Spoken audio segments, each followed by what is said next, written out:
Continuous tense के बारे में। ओके, या इसे हम प्रोग्रेसिव टेंस भी बोलते हैं। तो प्रेजेंट कंटिन्यूअस टेंस आप कह लीजिए या आप प्रेजेंट प्रोग्रेसिव टेंस कह लीजिए, दोनों का मतलब एक ही होता है। ओके, तो आज की क्लास में हम प्रेजेंट कंटिन्यूअस टेंस के बारे में सीखेंगे कि इसकी पहचान क्या होती है, इसके यूज क्या है, हम किन सिचुएशंस में प्रेजेंट कंटिन्यूअस टेंस की हेल्प से सेंटेंसेस बनाते हैं, या इसके रूल्स क्या है, इस पे कौन सा हेल्पिंग वर्ब लगता है। तो आज की क्लास में हम ये सब सीखने वाले हैं। So let's get started. तो पहले हम देखेंगे कि प्रेजेंट कंटिन्यूअस टेंस की पहचान क्या होती है। अगर कोई भी हिंदी का सेंटेंस है तो आप उसे देख के कैसे पहचानेंगे कि ये कोई सेंटेंस प्रेजेंट कंटिन्यूअस टेंस का है। तो कोई भी सेंटेंस जिसके लास्ट में, जिसकी पहचान क्या है, जिसके लास्ट में रहा है, रही है एंड रहे हैं वर्ड आए, सेंटेंस आए, तो आप लोग समझ जाइए कि वो प्रेजेंट कंटिन्यूअस टेंस का है। जैसे मैं पढ़ा रही हूँ, तो लास्ट में क्या आ रहा है, रही हूँ। वह नहीं सो रहा है, लास्ट में क्या आ रहा है, रहा है। क्या आप टीवी देख रहे हैं। ओके, तो आप देख सकते हैं तीनों सेंटेंस में इसमें रहा, रही है, रहा है एंड रहे हैं आया है।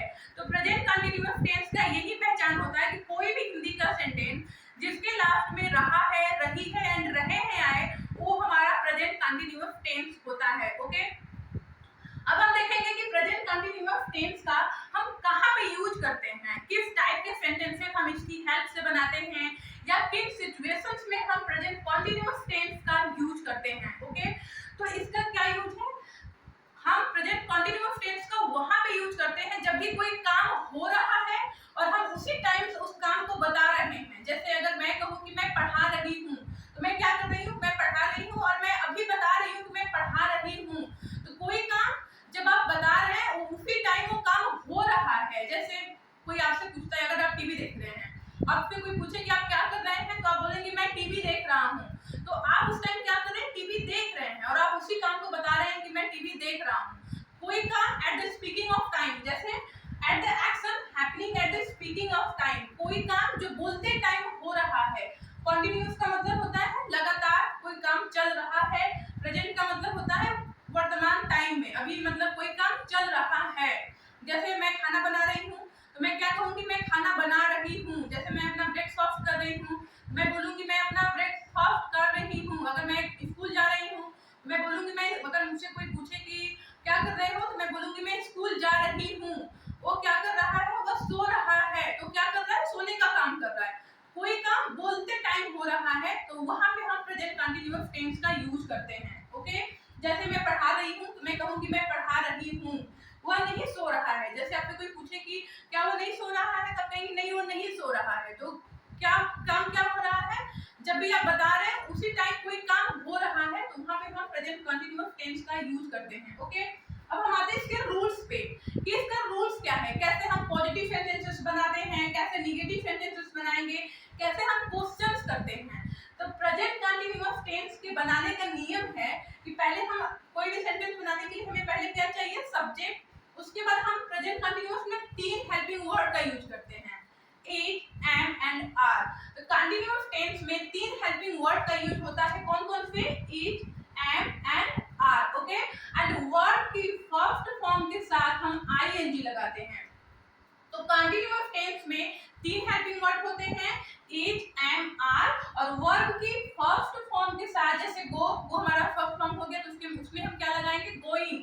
जैसे कम निशाना होता है, उसमें हम कम क्या है, फर्स्ट फॉर्म हो गया, तो कमिंग। ओके, वॉच मीन्स क्या होता है, टीवी देखना, तो उसमें हम आईएनजी लगाएंगे तो क्या हो जाएगा, वॉचिंग।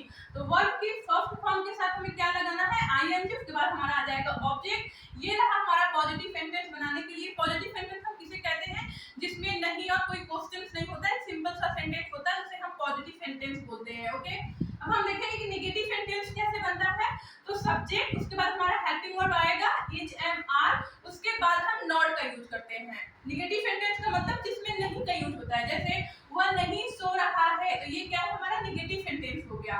तो इसके बनाने का रूल्स है, subject plus is, am, are plus not plus word की फर्स्ट फॉर्म प्लस उसमें हम आईएनजी लगाएंगे प्लस ऑब्जेक्ट आ जाएगा। ओके, अब हम इंट्रोगेटिव सेंटेंस देखेंगे कि उसके बनाने के नियम क्या है। इंट्रोगेटिव सेंटेंस का मतलब होता है कोई क्वेश्चन जो हम क्या की हेल्प से, क्या से करते हैं। जैसे क्या आप सो रहे हैं, क्या तुम जा रहे हो, क्या वह टीवी देख रहा है, क्या वह खाना खा रहा है, क्या वे लोग तुमसे बात नहीं कर रहे हैं, क्या वे लोग डांस कर रहे हैं।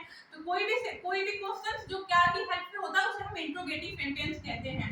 तो इंट्रोगेटिव जब हम बनाएंगे कोई भी क्वेश्चन जो क्या से स्टार्ट हुआ है, जैसे क्या आप टीवी देख रहे हैं, इसके बनाने का रूल्स है पहले हम हेल्पिंग वर्ड यूज करेंगे। इस दोनों में क्या था कि पहले हम सब्जेक्ट यूज कर रहे थे पॉजिटिव और नेगेटिव सेंटेंस बनाने के लिए, लेकिन जब हम क्वेश्चंस करेंगे क्या की हेल्प पे इंट्रोगेटिव बनाएंगे तो पहले हम क्या यूज करेंगे, इज एम आर। पहले हम हेल्पिंग वर्ड यूज करेंगे, फिर उसके बाद हम सब्जेक्ट यूज करेंगे, फिर उसके बाद हम वर्ड की फर्स्ट फॉर्म में आईएनजी लगा देंगे प्लस ऑब्जेक्ट हो जाएगा। ओके, अब हम देखेंगे इंट्रोगेटिव नेगेटिव क्या हो गया, जैसे क्या वो तुमसे बात कर रहा है, क्या वो तुमसे नहीं बात कर रहा है। ओके, तो क्या और नहीं दोनों आए उसमें तो फिर हम इंट्रोगेटिव नेगेटिव होते हैं। जैसे क्या आप टीवी नहीं देख रहे हैं। ओके, तो इसमें क्या हो जाएगा, इज एम आर के बाद सब्जेक्ट हमारा आएगा, उसके बाद हम नॉट का यूज कर लेंगे। जैसे हम नेगेटिव सेंटेंस बनाते हैं तो उसमें नॉट का यूज करते हैं, तो यहाँ पे हमारा नॉट आ जाएगा, फिर वर्ब में फर्स्ट फॉर्म के साथ आईएनजी लगाना है।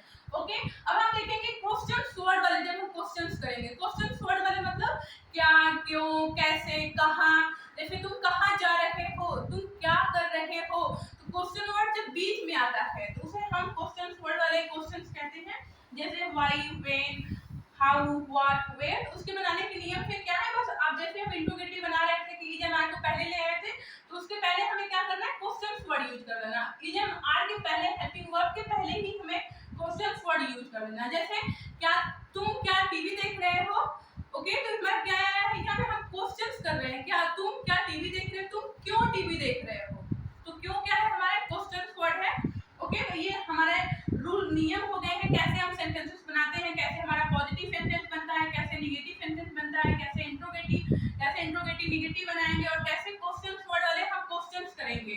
तो ये क्या है, स्ट्रक्चर्स हो गया बनाने के। अब हम आते हैं कि सेंटेंसेस कैसे बनाएंगे। और इज एम आर यहाँ पे 3 हेल्पिंग वर्ब है, तो ये क्या करता है, सब्जेक्ट पे डिपेंड करता है कि कब हम इज का यूज करेंगे और कब हमें आर का यूज करना है, कब हमें एम का यूज करना है। ओके, तो अगर आपका सब्जेक्ट सिंगुलर है, सिंगुलर का मतलब एक वचन जिसे हम हिंदी बोलते हैं, जब हम किसी एक बंदे के बारे में बात करते हैं, किसी एक व्यक्ति के बारे में बात करते हैं, तो उसे हम सिंगुलर सब्जेक्ट कहते हैं। हमारा सिंगुलर सब्जेक्ट क्या है, ही, सी, इट या एनी सिंगुलर नेम। जैसे रिया एंड रिया, राहुल, रोहन, हम किसी एक बंदे के बारे में बात करें उसके साथ हमेशा हम हेल्पिंग वर्ड इज का यूज करेंगे। ओके, सिंगुलर सब्जेक्ट के साथ हमें क्या करना है, इज का यूज करना है। और आई के साथ हमेशा हम एम का यूज करेंगे। एम का यूज हमेशा हम आई के साथ करेंगे प्रेजेंट कंटीन्यूअस टेंस में। ओके, अगर आपका सब्जेक्ट प्लूरल है, प्लूरल का मतलब जब आप किसी एक से ज्यादा बंदे के बारे में बात कर रहे हैं तो उसे हम प्लूरल सब्जेक्ट कहते हैं। इसका हिंदी होता है बहुवचन। ओके, तो हमारे प्लूरल सब्जेक्ट हो गए दे, वी, यू या एनी प्लूरल नेम। जब किसी 2 बंदे के बारे में बात कर रहे हैं जैसे रिया एंड रोहन, तो उसके साथ हमें क्या यूज करना है, आर। तो आपको समझ में आ गया, सिंगुलर सब्जेक्ट अगर हमारा होगा तो हम हेल्पिंग वर्ड इज का यूज करेंगे। आई अगर हमारा सब्जेक्ट है उसके साथ हम एम का यूज करेंगे। अगर सब्जेक्ट हमारा प्लूरल है तो उसके साथ हम क्या करेंगे, आर का यूज करेंगे। यहाँ पे मैंने कुछ एग्जांपल्स लिखे हुए हैं जिससे आपको और अच्छे से क्लियर हो जाएगा। जैसे कुछ है पॉजिटिव सेंटेंस के एग्जांपल्स हैं, वह सो रहा है, तो वह का इंग्लिश क्या होता है, ये वह क्या है, हमारा एक सिंगुलर सब्जेक्ट है क्योंकि हम एक बंदे के बारे में बात कर रहे हैं, तो वह की इंग्लिश होती है ही। वह क्या कर रहा है, सो रहा है, तो ही के साथ हमें कौन सा हेल्पिंग वर्ब लगाना है, इज लगाना है। आप देख सकते हैं सिंगुलर सब्जेक्ट है, सिंगुलर सब्जेक्ट के साथ हमें हेल्पिंग वर्ड इज का यूज करना है। और स्लीप मीन्स होता है सोना, तो स्लीप में हमें क्या लगाना है, वर्ड में क्या लगाना है, हमें आईएनजी लगाना है। तो हमारा क्या हो जाएगा, ही इज स्लीपिंग। ओके, समझ में आ गया। अब ये दूसरा सेंटेंस क्या है, रिया खाना बना रही है, तो रिया पहले हमारा रिया हो जाएगा, सब्जेक्ट हमारा क्या है, रिया, और रिया के साथ हम कौन सा हेल्पिंग वर्ड लगाएंगे, इज लगाएंगे, क्योंकि सिंगुलर सब्जेक्ट है, किसी एक बंदे का नाम है, एक बंदी का नाम है रिया। ओके, तो रिया के साथ हमें कौन सा हेल्पिंग वर्ड लगाना है, यहाँ पे इज। खाना बनाने को इंग्लिश में हम कुक बोलते हैं और हमें वर्ड में क्या लगाना है, आईएनजी लगाना है, तो हमारा कुक का क्या हो जाएगा, cooking. Okay, and next sentence है मैं पढ़ा रही हूँ। मैं क्या कर रही हूँ, मैं पढ़ा रही हूँ, तो मैं सब्जेक्ट, मैं का क्या इंग्लिश होता है, आई, और आई के साथ हमें कौन सा हेल्पिंग वर्ड यूज करना है, एम यूज करना है। ओके, तो मैं इंग्लिश आई, और आई के साथ हमें एम हेल्पिंग वर्ड का यूज करना है। और टीच मीन्स होता है पढ़ाना, तो टीच में हमें क्या लगाना, आईएनजी लगाना है। प्रेजेंट कंटीन्यूअस टेंस में वर्ड की फर्स्ट फॉर्म के साथ हमें आईएनजी लगाना होता है। तो आई एम क्या हो जाएगा हमारा, I am teaching. Okay, and next sentence है वे लोग टीवी देख रहे हैं। वे लोग टीवी देख रहे हैं, हम क्या करें, प्लूरल सब्जेक्ट के बारे में बात कर रहे हैं। तो वे लोग की इंग्लिश क्या होती है, दे। तो दे के साथ हमें कौन सा हेल्पिंग वर्ब चाहिए, आर चाहिए। दे वी यू के साथ हम हेल्पिंग वर्ब आर का यूज करेंगे। तो दे आर टीवी देखने को वॉच बोलते हैं, वॉच में हमें क्या लगाना, आईएनजी लगाना है। तो they are watching TV. Okay, I hope कि आपको क्लियर हो गया होगा कि कैसे हम पॉजिटिव सेंटेंस बनाएंगे, कौन से सब्जेक्ट के साथ हमें हेल्पिंग वर्ब कौन सा यूज करना है। ओके, अब देखते हैं कि नेगेटिव सेंटेंस कैसे बनेगा। नेगेटिव सेंटेंस जिसमें हम नहीं का यूज करते हैं, जैसे वह नहीं सो रहा है, बारिश नहीं हो रही है, मैं तुमसे बात नहीं कर रही हूँ। तो सारे सेंटेंस में क्या हमारा आ रहा है, नहीं आ रहा है। तो इसे हम नेगेटिव सेंटेंस बोलते हैं। तो देखिए कैसे सेंटेंस बनेगा, जैसे वह नहीं सो रहा है, तो वह की इंग्लिश क्या हो जाएगी, ही। हम किसी एक बंदे के बारे में बात करें, सिंगल सब्जेक्ट के बारे में बात करें, तो ही के बाद हम कौन सा हेल्पिंग वर्ब यूज करेंगे, इज, और इज के बाद हमारा क्या आ जाएगा, नॉट। क्योंकि नेगेटिव सेंटेंस बनाने का हमारा स्ट्रक्चर है सब्जेक्ट, उसके बाद जब सब हेल्पिंग वर्ब का यूज करेंगे, फिर नॉट का वर्ब के साथ आईएनजी। तो वह नहीं सो रहा है, he is not sleeping. Okay, बारिश नहीं हो रही है, बारिश नहीं हो रही, इसमें कोई सब्जेक्ट नहीं है। तो जब भी किसी सेंटेंस में सब्जेक्ट नहीं होता, वहां पे हम इट का यूज करते हैं। तो इट के साथ हमें कौन सा हेल्पिंग वर्ब लगाना है, इज लगाना है। तो बारिश नहीं हो रही है, हमारा क्या होगा, it's not raining. Rain means होता है बारिश होना, तो उसमें बारिश होना, तो उसमें हमें क्या लगाना, आईएनजी। तो इट्स नॉट रेनिंग। मैं तुमसे बात नहीं कर रहा हूँ, तो मैं के साथ, मैं का इंग्लिश क्या होगा, आई, और आई के साथ हमें कौन सा हेल्पिंग वर्ब यूज करना है, एम यूज करना है। तो I am not talking to you, just हमें हेल्पिंग वर्ब के बाद नॉट का यूज कर देना। ओके, नेगेटिव सेंटेंस बनाते टाइम हम लोग नहीं जा रहे हैं, हम लोग इंग्लिश क्या होगी, वी होता है हम लोग इंग्लिश वी, और फिर वी के साथ हमें कौन सा हेल्पिंग वर्ब चाहिए, आर चाहिए, क्योंकि हम सिंगुलर सब्जेक्ट के बारे में बात कर रहे हैं। और नेगेटिव जब बनाते हैं तो हेल्पिंग वर्ब के बाद जब हम नॉट का यूज करेंगे, वी और नॉट गोइंग टू स्कूल। तुम उससे बात नहीं कर रहे हो, यू, तुम की इंग्लिश यू, उसके बाद हमारा यू के बाद हम कौन सा हेल्पिंग वर्ब यूज करेंगे, आर यूज करेंगे, क्योंकि यू हमारा एक प्लूरल सब्जेक्ट की तरह हम इसे ट्रीट करते हैं। ओके, तो you are not talking to you, talk मतलब होता है बात करना, इसमें हम आईएनजी लगाएंगे। तो we are not talking to you.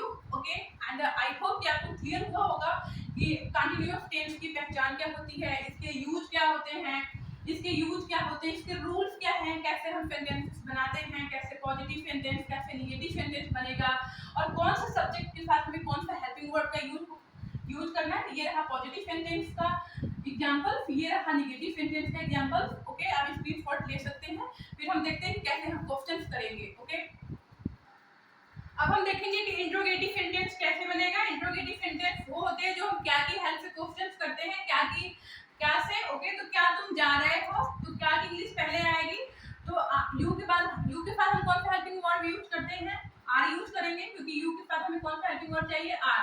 तो आर को हम पहले ले आएंगे, क्योंकि इंट्रोगेटिव सेंटेंस बनाने का हमारा रूल्स क्या है, स्ट्रक्चर्स क्या है, पहले हम हेल्पिंग वर्ब को यूज करते हैं, फिर उसके बाद सब्जेक्ट यूज करते हैं। ओके, तो क्या तुम जा रहे हो, are you going to. Okay, are you going, क्या तुम जा रहे हो, क्या तुम जा रहे हो, are you going. Interrogative negative कैसे बनेगा, देखो क्या और नहीं दोनों आए, जैसे क्या वो नहीं सो रहा है, तो क्या होगा, इज ही नॉट स्लीपिंग, क्या वो नहीं सो रहा है, इज ही नॉट स्लीपिंग। अब हम देखेंगे क्वेश्चन वर्ड वाले क्वेश्चंस कैसे करेंगे। ओके, तुम क्यों जा रहे हो, तो पहले हम क्या करेंगे, क्वेश्चन वर्ड की इंग्लिश लिखेंगे। तो क्यों की इंग्लिश क्या होती है, व्हाई, क्योंकि यहाँ पे है इसका स्ट्रक्चर, पहले हम क्वेश्चन वर्ड की इंग्लिश लिखते हैं, फिर उसके बाद हम हेल्पिंग वर्ड यूज करते हैं। तुम क्यों जा रहे हो, क्यों की इंग्लिश व्हाई, फिर उसके बाद हमें हेल्पिंग वर्ब चाहिए, फिर subject why are you going, तुम क्यों जा रहे हो। इंट्रोगेटिव नेगेटिव कैसे बनाएंगे, जैसे उसमें क्वेश्चंस भी हो और नहीं भी आए, जैसे तुम क्यों नहीं जा रहे हो, तो पहले हम क्वेश्चन वर्ड की इंग्लिश लिखेंगे व्हाई, फिर उसके बाद helping word. Okay, question word, फिर उसके बाद हमारा आएगा हेल्पिंग वर्ड, फिर सब्जेक्ट, उसके बाद हम नॉट का यूज करते हैं। तो why are you not going. Okay, I hope कि आपको जितने भी मैंने एग्जांपल्स दिए हैं सारे क्लियर हो गए होंगे कि प्रेजेंट कंटीन्यूअस टेंस के रूल्स क्या होते हैं, पहचान क्या होती है, इसके स्ट्रक्चर्स क्या होते हैं, इसमें कौन सा हेल्पिंग वर्ड यूज होता है, और कौन सब्जेक्ट के साथ में कौन से हेल्पिंग वर्ड का यूज होता है। ओके, और आई होप कि आपको ये वीडियो जरा सा भी हेल्पफुल लगी हो तो मेरे चैनल को सब्सक्राइब जरूर करिएगा। जब करने के बाद बेल आइकन को भी प्रेस करना मत भूलिएगा, तभी मेरी अगली वीडियो टाइम पे देख पाएंगे। तब तक के लिए बाय बाय।